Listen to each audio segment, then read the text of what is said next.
Hello students. तो आज जो है previous 42 year IIT JEE ORM4 का सेक्शन बी से डिस्कशन स्टार्ट करेंगे। तो सेक्शन बी आपका वन और more than one option correct type है। इसका first question, among P Q R and S the aromatic compound is R. तो आपको पी क्यू आर एस में बताना है एरोमेटिक कंपाउंड कौन कौन सा है। तो एक्चुअली में ये क्वेश्चन हम जीओसी के टाइम ही बताए थे, बस वहाँ पे ये वाला रिएक्शन जो था ये आपसे नहीं हो पाएगा। ये क्वेश्चन फिर से यहाँ पे है। तो एक्चुअली में AlCl3 लेविस एसिड है तो Cl माइनस एक्सेप्ट करेगा तो पॉजिटिव। कंप्लीट कंजुगेशन है, साइक्लिक प्लेनर है, 2 पाई इलेक्ट्रॉन है, एरोमेटिक होगा। सिमिलरली NaH हाइड्राइड है H माइनस, और ये जो H प्लस है ये H प्लस के साथ H2 का ही बना लेगा, H प्लस और H माइनस, और यहाँ पे निगेटिव चार्ज आ जाएगा इस तरह से, यहाँ निगेटिव चार्ज। तो ये भी cyclic and planar complete conjugation 2 + 2 + 2 6 pi electron है, मतलब एरोमेटिक है। तो ये एरोमेटिक होने के कारण ही कार्बन से अटैच्ड हाइड्रोजन एसिडिक है इस केस में, जबकि कार्बन से अटैच्ड हाइड्रोजन एसिडिक नहीं होता है। लेकिन ये एरोमेटिक प्रोडक्ट बनाता है, इसलिए ये अपना H+ रिलीज करना चाहता है, और H+ रिलीज करता है तो एसिड कहलाएगा। नेक्स्ट, ये एक्चुअली में NH3.H2CO3 है, ट्वाइस NH3.H2CO3। एसिड आपका पीएच मेंटेन करने के लिए है, ताकि पीएच आपका 3 to 5 तक रहे, जो कि फेवरेबल कंडीशन होता है रिएक्शन के लिए। तो C डबल बॉन्ड हो कार्बोनिल और NH2, तो ये नाइट्रोजन के पास लोन पेयर है, अटैक करेगा तो न्यूक्लियोफिलिक एडिशन, तो ये बॉन्ड इस तरह से शिफ्ट हो जाता है। तो आपका बाकी को एज इट इज रहने दीजिए। इस कार्बन से नाइट्रोजन जब अटैक करेगा तो NH3+ बनाएगा और O-, लेकिन ये H+ रिलीज कर देगा स्टेबिलिटी के लिए, तो फिर से यहाँ पे नाइट्रोजन पे लोन पेयर आ जाएगा और ये H+ यहाँ चला जाएगा, तो OH और NH2 बनाएगा। तो ये OH और NH2 हो गया। अब यहाँ पे डबल बॉन्ड ऑक्सीजन, यहाँ पे तो रिएक्शन नहीं हुआ, तो यहाँ डबल बॉन्ड ऑक्सीजन था तो डबल बॉन्ड ऑक्सीजन भी रहेगा। अब नाइट्रोजन का लोन पेयर फिर से अटैक करेगा इस कार्बोनिल पे, तो इस कार्बन और नाइट्रोजन के बीच में बॉन्ड बन जाएगा, तो आपका साइक्लिक चेन बन जाएगा। तो कितना मेंबर का, 1 2 3 4 5 मेंबर का रिंग बनेगा, जिसमें से कि एक नाइट्रोजन और 4 कार्बन रहेगा। नाइट्रोजन के नेक्स्ट कार्बन, इससे OH और CH3 अटैच्ड है। इसके नेक्स्ट इस तरफ, तो इस तरफ फिर से ये जो डबल बॉन्ड है O- बनाएगा, और नाइट्रोजन पे NH2+ है, मतलब एक हाइड्रोजन एक और हाइड्रोजन, इस पे पॉजिटिव चार्ज आएगा। तो पॉजिटिव चार्ज को हटाने के लिए ये अपना H+ रिलीज करेगा, और ये जो O- बना है ये H+ एक्सेप्ट करके OH बना लेगा, और इस कार्बन से एक और CH3 ग्रुप अटैच होगा। जब ये इस तरह से बॉन्ड बनाएगा तो नाइट्रोजन के बाद जो नेक्स्ट कार्बन जिससे O- अटैच है उसी से एक CH3 भी अटैच रहेगा, तो इससे एक और CH3, और ये प्लस चार्ज चला जाएगा, यहाँ से H+ चला गया, तो 2 हाइड्रोजन रिलीज हुआ नाइट्रोजन से, मतलब NH2 से एक और हाइड्रोजन रिलीज हो गया, तो NH बनाएगा। अब इसको नीट एंड क्लीन लिख देते हैं, तो ये आपका बनेगा। यहाँ पे O- ये शिफ्ट हुआ और NH2+ से H+ एक्सेप्ट करके OH बना लेगा। अब फर्दर H2CO3 एसिडिक मीडियम है, तो ये OH और H, यहाँ वाला H जाएगा तो यहाँ डबल बॉन्ड आ जाएगा, और ये OH चला जाएगा, यहाँ से एक H जाएगा। सिमिलरली OH और यहाँ पे एक H है, दोनों जाएगा तो यहाँ डबल बॉन्ड आ जाएगा, ये OH भी चला जाएगा।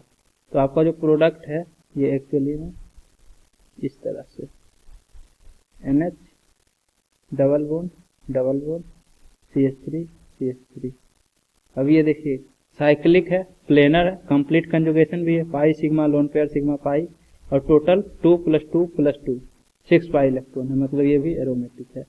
तो ये आपका जो फाइनल प्रोडक्ट बना है, इसके लिए एलिमिनेशन रिएक्शन जो हुआ है ये वहाँ पे जीओसी के टाइम आपको पता नहीं था, ORM4 पढ़ने के बाद एलिमिनेशन रिएक्शन भी पता चल गया इस तरह से होता है। और ये तो फिर से डबल बॉन्ड इस तरह से ऑक्सीजन पे शिफ्ट होगा, ज्यादा इलेक्ट्रोनिगेटिव है, तो आपका ट्रोपाइलियम के टाइम एरोमेटिक होता ही है। यहाँ एक और सिंगल बॉन्ड है, पाई बॉन्ड के बाद सिग्मा है फिर सिंगल है, देखिए, और यहाँ पे पॉजिटिव चार्ज आएगा, और ऑक्सीजन पे जो निगेटिव चार्ज है H+ एक्सेप्ट करके OH बनाएगा, और इसके साथ Cl- रहेगा कंजुगेशन में। तो ये भी आपका एरोमेटिक है ट्रोपाइलियम के टाइम, क्योंकि साइक्लिक है, प्लेनर है, कंप्लीट कंजुगेशन भी है। पाई सिग्मा ये सिग्मा है, पाई फिर सिग्मा फिर पॉजिटिव फिर सिग्मा पाई, इस तरह से कंप्लीट कंजुगेशन है, और टोटल 2 + 2 + 2 6 पाई इलेक्ट्रॉन है, तो एरोमेटिक, मतलब PQRS सभी एरोमेटिक है। तो इसका आंसर ABCD सारा हो जाएगा, A बी सी डी। इसके बाद सेकंड क्वेश्चन है, choose the correct option for the following set of reaction. तो आपको करेक्ट ऑप्शन बताना है इस केस में। तो आपके पास C6H10O है, इसका DU निकालिए। तो DU होगा 6 + 1 - 10/2, तो DU = 2 आ रहा है। और यदि आप ऑप्शन देखिएगा ST वगैरह का, तो आपको पता चलेगा कि एक साइक्लिक रिंग है 6 मेंबर्स का। तो 6 मेंबर्स का साइक्लिक रिंग यदि रहेगा तो DU1 तो आपका बिजी हो गया। उसके बाद C6H12 चाहिए इसके लिए, लेकिन यहाँ एस्टोन है, मतलब एक डबल बॉन्ड ऑक्सीजन है, ताकि 2 हाइड्रोजन भी चला जाए। और देखिए 2 + 2 + 2 + 2 + 2 5 × 2 10 हाइड्रोजन भी हो गया, 6 कार्बन हो गया, 1 ऑक्सीजन हो गया। और ऐसे भी MEMgBr। तो ग्रिग्नार्ड एजेंट आपका स्ट्रॉन्ग न्यूक्लियोफाइल होता है, तो इसके लिए कार्बोनाइल का होना जरूरी है। इससे आपका DU भी कंप्लीट हो गया। 2 DU चाहिए था, अगर आप OH वगैरह दीजिएगा तो DU एक ही रह जाएगा, क्योंकि OH में सिंगल बॉन्ड होता है। तो DU 2 चाहिए, तो एक रिंग के कारण और एक डबल बॉन्ड के कारण। अब इसका रिएक्शन मिथाइल MgBr मतलब CH3- न्यूक्लियोफाइल है, तो न्यूक्लियोफाइल ऐड करेगा, न्यूक्लियोफिलिक एडिशन होगा कार्बोनाइल पे, तो CH3- अटैक करेगा और ये डबल बॉन्ड शिफ्ट होगा। तो यहाँ से CH3 और ये O-, तो आपका इस तरह से यहाँ से O- बनेगा और ये CH3। अब H2O CH+ एक्सेप्ट करके OH बना लेगा। तो आपका Q जो है OH और CH3। ऑप्शन देख लीजिए आप Q का कौन सा हो सकता है। Q तो कोई ऑप्शन में ही नहीं दिया है, मतलब रिएक्शन को आपको आगे बढ़ाना है। अब Q का रिएक्शन कंसंट्रेटेड HCl से करवा रहे हैं, तो S बनेगा और ये मेजर प्रोडक्ट बना रहा है। तो सबसे पहले कंसंट्रेटेड HCl एसिडिक मीडियम है, तो OH जो है H+ एक्सेप्ट करके OH2+ बनाएगा लिविंग ग्रुप, और ये H2O यहाँ चला जाएगा तो यहाँ पॉजिटिव चार्ज आएगा। इस तरह से इस कारण से पॉजिटिव चार्ज आ जाएगा। अब फर्दर Cl- अटैक करेगा तो यहीं पे Cl लग जाएगा, ये आपका S बन जाएगा मेजर प्रोडक्ट Cl। ये कार्बोकेटायन का फर्दर रीअरेंजमेंट नहीं होगा, क्यों? क्योंकि 3 डिग्री कार्बोकेटायन है, जब रीअरेंज करेगा तो इस तरफ 1 डिग्री बनाएगा, इस तरफ 2 डिग्री, इस तरफ भी 2 डिग्री, मतलब रीअरेंजमेंट नहीं होगा। मेजर प्रोडक्ट आपका यही है, यही आपका S कहलाएगा।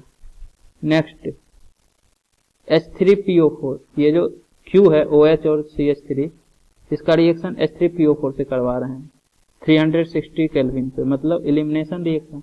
तो एलिमिनेशन होगा तो सबसे पहले तो H3PO4 एसिडिक मीडियम से ये फिर से H+ एक्सेप्ट करके OH2+ बनाएगा और यहाँ से चला जाएगा तो कार्बोकेटायन। अब कार्बोकेटायन के बाद एलिमिनेशन कहाँ से होगा, मतलब सिंपल यही वाला रखिए ना। अब अल्फा कार्बन, एक तो अल्फा कार्बन ये वाला है और दूसरा अल्फा कार्बन ये है जिससे अटैच्ड हाइड्रोजन, सिमिलरली ये अल्फा कार्बन इससे अटैच्ड हाइड्रोजन। तो कौन सा हाइड्रोजन जाएगा? यहाँ से अगर हाइड्रोजन जाता है तो डबल बॉन्ड यहाँ आएगा, ये वाला हाइड्रोजन जाए या ये वाला हाइड्रोजन जाए, यहाँ पे डबल बॉन्ड आए या यहाँ पे डबल बॉन्ड आए, सेम प्रोडक्ट बनेगा, स्टेबिलिटी दोनों का सेम।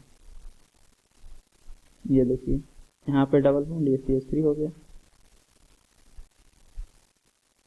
नेक्स्ट ये डबल बॉन्ड, तो ज्यादा स्टेबल अल्कीन कौन सा होगा? जिसमें हाइपर कंजुगेशन ज्यादा होगा।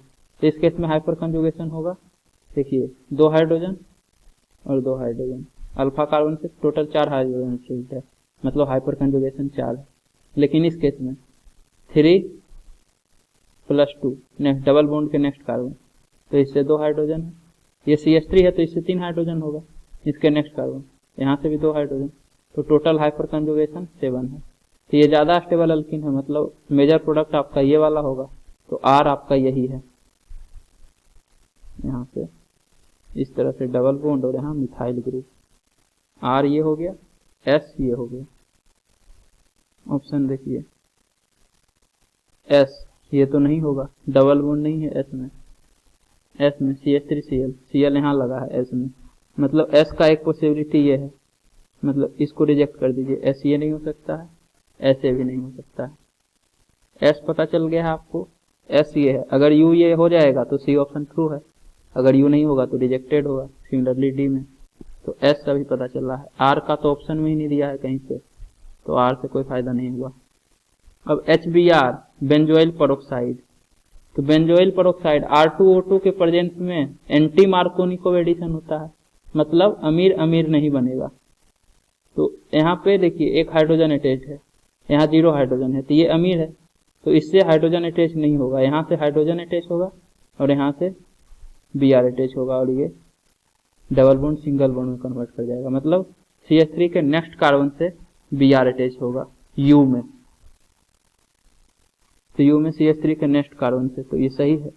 S भी सही था, U भी सही है, मतलब ऑप्शन सी होगा। इसके बाद U तो यहाँ भी सही है, T चेक करना पड़ेगा, अगर T सही होगा तो ऑप्शन डी भी हो जाएगा। R का रिएक्शन करवाएंगे, हाइड्रोजनेशन फिर Br2, H म्यू, तो R आपका ये अल्कीन था इस तरह से, यहाँ डबल बॉन्ड ये CH3, तो हाइड्रोजनेशन होगा तो ये डबल बॉन्ड भी सिंगल बॉन्ड में कन्वर्ट हो जाएगा। अब ये अल्केन हो गया, अब अल्केन का रिएक्शन Br2, H म्यू से, तो अल्केन ऐसे भी रेडिकल सब्स्टिट्यूशन देता है, तो ब्रोमीन का रेडिकल अटैच होगा, सनलाइट है तो सनलाइट रेडिकल बनाने के लिए हो जाएगा, तो 3 डिग्री रेडिकल सबसे ज्यादा स्टेबल होता है, तो यहाँ पे रेडिकल बनेगा, मतलब यहाँ से ब्रोमीन अटैच होगा, तो मेजर प्रोडक्ट जो T है CH3 से Br अटैच हो जाए, ये आपका T कहलाएगा। तो CH3 से Br अटैच हो गई, ये आपका T है। U भी करेक्ट है, T भी करेक्ट है, मतलब ऑप्शन डी भी करेक्ट है। तो आपका आंसर जो है सेकंड का आंसर C और D होगा। इसके बाद अब सेक्शन सी आपका सब्जेक्टिव क्वेश्चन है। तो फर्स्ट क्वेश्चन इसमें, outline the reaction sequence for the conversion of ethene to ethyne. तो आपको इथीन से इथाइन बनाना है, CH2 डबल बॉन्ड CH2, इससे आपको बनाना है CH ट्रिपल बॉन्ड CH, और नंबर ऑफ स्टेप 2 से ज्यादा नहीं होना चाहिए। तो सबसे पहले तो इसका रिएक्शन आप Br2 से करवा दीजिए, तो Br2 से ब्रोमिनेशन हो जाएगा डबल बॉन्ड के लो, तो आपका CH2 और दोनों कार्बन से ब्रोमीन अटैच हो जाएगा। अब इसका रिएक्शन आप NaNH2 से करवाइए, तो NaNH2 से यहाँ से Br, यहाँ से H, सिमिलरली यहाँ से Br, यहाँ से H, तो 2 बार एलिमिनेशन होगा, Br और H जाएगा तो डबल बॉन्ड आएगा, फिर ये Br और ये H जाएगा तो एक और बॉन्ड आएगा, तो HBr दोनों जगह से हटेगा, तो CH ट्रिपल बॉन्ड CH बन जाएगा, CH ट्रिपल बॉन्ड CH। अब आप बोलिएगा कि एलिमिनेशन के लिए KOH भी ले सकते हैं, लेकिन KOH से कंजुगेशन हो जाता है, जैसे ही आपका CH डबल बॉन्ड CH और दो एक जगह Br और एक जगह H रहेगा, क्योंकि एक Br एक H जाएगा तो एक Br तो रहेगा। अब ये जो Br है कंजुगेशन में रहता है डबल बॉन्ड के साथ, तो इसलिए इसका फर्दर एलिमिनेशन नहीं हो पाता है KOH से, क्योंकि पार्शियल डबल बॉन्ड करेक्टर आता है तो इस बॉन्ड को ब्रेक करना आसान नहीं होता है, तो इसलिए स्ट्रॉन्ग बेस लेते हैं NaNH2, NH2 minus strong base है OH माइनस के कंपेरिजन में, तो आप एलिमिनेशन करवाइए NaNH2 से, तो आपका ट्रिपल बॉन्ड में कन्वर्ट हो जाएगा, इथीन से इथाइन बन जाएगा। इसके बाद सेकंड क्वेश्चन है, give reasons for the following. तो फर्स्ट है, sodium metal can be used for drawing diethyl ether but not ethanol. तो इथानॉल में आपका ऑक्सीजन से कनेक्टेड हाइड्रोजन रहता है, मतलब ये एसिडिक हाइड्रोजन है, और डाइथाइल ईथर ROR, तो ऑक्सीजन से कनेक्टेड हाइड्रोजन नहीं है, मतलब एसिडिक हाइड्रोजन प्रेजेंट नहीं है। तो सोडियम मेटल जो है अल्कोहल के साथ रिएक्शन कर लेगा, एसिडिक हाइड्रोजन प्रेजेंट है इसलिए, लेकिन ईथर में आपका एसिडिक हाइड्रोजन नहीं रहता, इसलिए ईथर के साथ रिएक्शन नहीं करता है। तो सोडियम मेटल को यूज कर सकते हैं ईथर को ड्राई करने के लिए, लेकिन इथानॉल में एसिडिक हाइड्रोजन प्रेजेंट होता है, तो अल्कोहल जो है वही रिएक्शन कर लेगा सोडियम मेटल से, तो ड्राई करने के लिए क्या यूज करेंगे, यही रिएक्शन कर लेगा, जबकि हमको ड्राई करना है, मतलब अल्कोहल को प्रोटेक्ट करना है, तो इसलिए सोडियम मेटल का यूज नहीं करेंगे, क्योंकि ये इसी के साथ रिएक्शन कर लेता है। Next, phenol is an acid but it does not react with sodium bicarbonate. तो फिनोल एसिड है, फिर भी ये सोडियम बाइकार्बोनेट के साथ रिएक्शन नहीं करता। तो आपको पता होना चाहिए कि फिनोल और सोडियम बाइकार्बोनेट NaHCO3, तो ये एक्चुअली में H2CO3 वीक एसिड का साल्ट बना है, मतलब H2CO3 और plus NaOH, weak acid plus strong base से साल्ट बना है। अब यदि H2CO3 से कोई स्ट्रॉन्ग एसिड प्रेजेंट रहता है, तो ये जब साल्ट देखता है तो बोलता है हम स्ट्रॉन्ग एसिड है, मेरे प्रेजेंस में वीक एसिड तुम कैसे रिएक्शन कर रहे हो। तो ये कहता है कि अब हम तो रिएक्शन कर लिए, तो क्या किया जाए। तो कहता है तुम रिएक्शन मत करो, हम अपना H प्लस रिलीज कर रहे हैं, तुम H प्लस एक्सेप्ट करो, हम अपना साल्ट बनाएंगे। जिसे मान लीजिए कि HCl रहता है, तो HCl अपना H प्लस देता है, तो H प्लस एक्सेप्ट करके H2CO3 बनाता है और NaCl साल्ट बनता है। तो उसी तरह से जो स्ट्रॉन्ग एसिड है H2CO3 से, वही रिएक्शन करेगा सोडियम बाइकार्बोनेट से, मतलब सोडियम बाइकार्बोनेट टेस्ट देगा। एक्चुअली में H2CO3 जो बनता है ये अनस्टेबल होता है, तो अनस्टेबल होने के कारण ये डिकम्पोज कर जाता है H2O प्लस CO2 में, और CO2 गैस होता है, मतलब कि सॉल्यूशन से बबल निकलने लगता है CO2 गैस का, जिससे पता चलता है कि सोडियम बाइकार्बोनेट टेस्ट हो गया। तो अगर स्ट्रॉन्ग एसिड रहेगा H2CO3 से तब तो रिएक्शन हो जाएगा, अगर वीक एसिड रहेगा या बराबर रहेगा तो रिएक्शन नहीं होगा, क्योंकि ये साल्ट जो बना है वो H प्लस एक्सेप्ट नहीं करेगा। सेम केस फिनोल के साथ होता है, फिनोल वीक एसिड होता है H2CO3 से, मतलब फिनोल अपना H प्लस यदि देगा तो ये H प्लस एक्सेप्ट करके H2CO3 नहीं बनाएगा, क्योंकि ये स्ट्रॉन्ग एसिड का साल्ट पहले से ही है फिनोल के कंपेरिजन में। तो ये स्ट्रॉन्ग एसिड है तो इसी का साल्ट बनेगा, वीक एसिड से H प्लस एक्सेप्ट करेगा नहीं तो H2CO3 बनाएगा नहीं, और H2CO3 बनाएगा नहीं तो सोडियम बाइकार्बोनेट के साथ रिएक्शन नहीं करेगा। तो क्यों नहीं करता है, क्योंकि ये वीक एसिड है H2CO3 से। Next, acid catalysed dehydration of tert butanol is faster than that of normal butanol. तो एसिड केटालाइट डिहाइड्रेशन, तो एसिड केटालाइट डिहाइड्रेशन में ROH एसिडिक मीडियम में H प्लस एक्सेप्ट करके ROH2 प्लस बनाता है, फिर H2O लिविंग ग्रुप बाहर चला जाता है तो R प्लस कार्बोकेटाइन बनता है। तो tert butanol CH3 CH3 CH3 OH, जब यहाँ से OH मतलब पहले H प्लस एक्सेप्ट करके OH2 प्लस बनाएगा, H2O लिविंग ग्रुप बाहर चला जाएगा तो यहाँ पॉजिटिव चार्ज मतलब टर्शियरी कार्बोकेटाइन बनेगा। CH3 CH3 CH3 यहाँ पॉजिटिव चार्ज। उसी तरह से normal butanol CH3 CH2 CH2 CH2, और यहाँ से OH अटैच रहता है, ये OH ये H प्लस एक्सेप्ट करके लिविंग ग्रुप बनाएगा OH2 प्लस, H2O बाहर जाएगा तो यहाँ पॉजिटिव चार्ज। तो नॉर्मल ब्यूटानॉल के केस में 1 डिग्री कार्बोकेटाइन बनता है, टर्शियरी ब्यूटानॉल के केस में 3 डिग्री कार्बोकेटाइन बनता है। और आपको पता होगा कि 3 डिग्री कार्बोकेटाइन का स्टेबिलिटी ज़्यादा होता है 1 डिग्री कार्बोकेटाइन से, ये ज़्यादा स्टेबल है इसलिए ये फास्टर रिएक्शन करता है। टर्शियरी ब्यूटानॉल आसानी से डिहाइड्रेशन करता है as compare to normal butanol. अब जो है अगले लेक्चर में क्वेश्चन नंबर 3 से डिस्कशन स्टार्ट करेंगे। तो उम्मीद करता हूँ कि आपको ये वीडियो पसंद आई होगी। यदि आपको ये वीडियो पसंद आई है तो इसे लाइक करें, कमेंट करें और अपने दोस्तों के बीच शेयर करना ना भूलें। Thank you.